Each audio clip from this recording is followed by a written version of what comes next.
Hoje, mais uma vez, esse governo conseguiu nos estarrecer a todos novamente. Eu acho que o festival de besteira não tem fim. Para vender a imagem, a presidente Dilma, para vender a imagem que sairia lutando, apelou para uma força perigosa e isou o incrível Waldir Maranhão para isso. Olha só o que esse cidadão provocou no mercado. O dólar chegou à cotação máxima, batendo a 3,70. As ações preferenciais da Petrobras caíram 12,3%.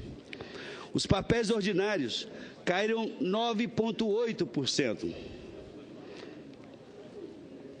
Ainda fica aumentando os programas sociais, com o país quebrado, ou seja, dando esmola com o chapéu alheio. Falando das ações, as ações da Vale também tiveram uma queda espetacular.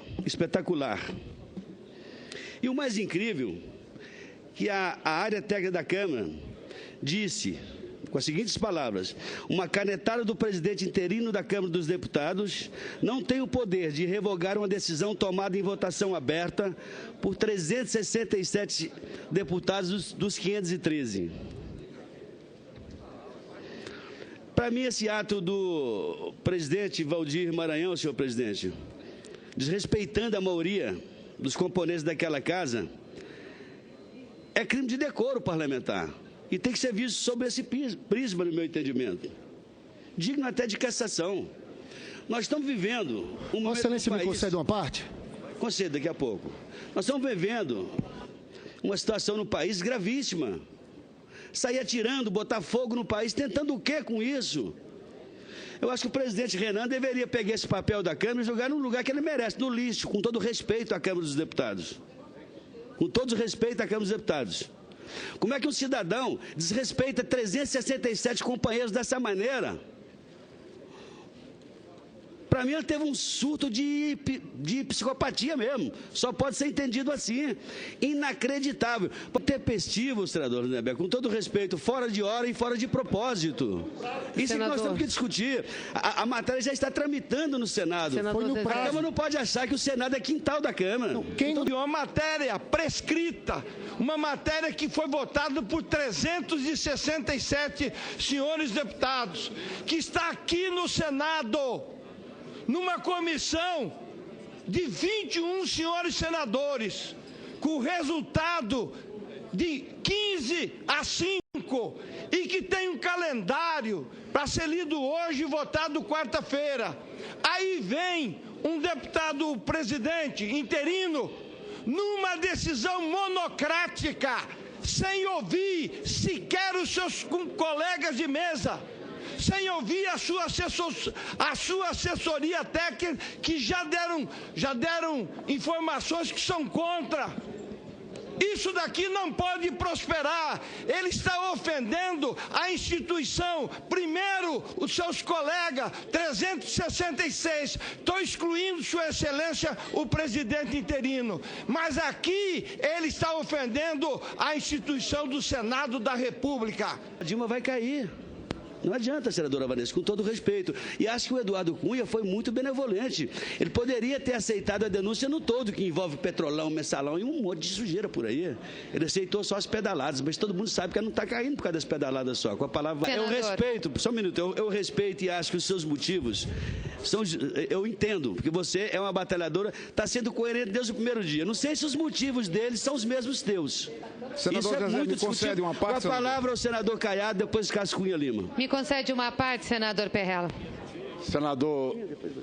Senador Zé Perrella, quero cumprimentá-lo pela linha de raciocínio, como Vossa Excelência está colocando aqui, a posição muito clara, mas ao mesmo tempo, nobre colega, eu gostaria de saber dos parlamentares da base do governo, aonde foi que eles ouviram do Supremo Tribunal Federal, em que voto eles leram a tese de que houve desvio de finalidade, no caso específico de ter recebido a denúncia contra a presidente Dilma.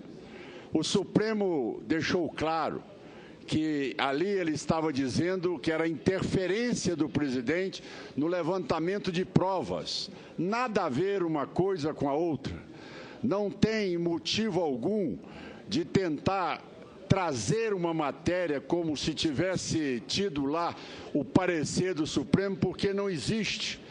O Supremo não discutiu no momento em que as provas foram apresentadas e os indícios foram levantados de materialidade e também de autoria da Presidente da República. Como tal, essa decisão ela é extemporânea, é ilegítima, isso é um verdadeiro escárnio institucional. Como tal, esta casa não pode ficar aqui subjugada, como nenhuma outra, nem a Câmara subjugada ao Senado, muito menos essa casa subjugada à Câmara dos Deputados, e menos ainda a uma decisão, depois de 20 dias da matéria tramitando no Senado Federal, de uma decisão de Valdir Maranhão. Esse seria o fim do Senado Federal, realmente nos submetermos a uma matéria que sequer tem conhecimento daquilo que lá foi redigido e que foi encaminhado aqui para o Senado Federal. Apenas para esclarecer, sobretudo aos que nos acompanham pela TV Senado, que nós estamos diante de uma matéria preclusa, onde a Câmara não tem mais instância para deliberação de um processo que já está sob a competência do Senado Federal. Portanto, é um ato inexistente, senador Perrella. Não há como o Senado abdicar de suas prerrogativas e de sua competência constitucional diante de uma matéria preclusa que está fora da instância de deliberação da Câmara dos Deputados, o que nós poderíamos classificar como um trânsito em julgado administrativo. Mais uma tentativa de procrastinação, de obstrução do julgamento, mais uma chicana daqueles que são aliados ao governo, e o deputado Valdir Maranhão, conhecido aliado de Eduardo Cunha, que recebeu o pedido de impeachment apenas parcialmente, retirando a Lava Jato. Eduardo Cunha, que foi afastado de suas funções por abuso de poder, a mesma representação que o Procurador-Geral da República fez em relação à presidente Dilma Rousseff. Portanto, cioso como sempre foi, cônscio das atribuições que tem como presidente do Senado, vamos aguardar a manifestação do presidente Renan Calheiros diante desse ato inexistente da Câmara dos Deputados, ou melhor dizendo, um ato inexistente do presidente interino da Câmara dos Deputados, onde não há mais instância de deliberação, não há competência. É como se nós tivéssemos, senador Perrella, para concluir o meu à parte, um juiz de primeiro grau, depois que o processo subiu para a segunda instância, decidindo em torno de um processo que já não é mais da sua competência. É como se, para mencionar um magistrado conhecido em todo o Brasil, o juiz Sérgio Moro, depois de fazer subir à segunda instância da Justiça Federal um processo, continuasse decidindo sobre esse mesmo processo. É um ato inexistente, ato precluso. A Câmara não tem instância, não tem competência, a competência é exclusiva do Senado Federal, que fará fazer valer as suas prerrogativas e sua competência constitucional nesse instante. Foi esgotado, no meu entendimento, por 367 votos. Para mim, isso aí, a galinha já está morta. Agora, é o seguinte, presidente, o que eu sugiro, nós temos que cumprir o nosso papel. Essa matéria vai ficar sob júdice, óbvio. Vamos votar aqui, cumprir o nosso papel de senadores. Não vão ficar submissos à Câmara. Depois o Supremo decide, senadora Grace. Não é? Porque é lá que essa questão vai morrer, no meu entendimento. Obrigado, senhor presidente.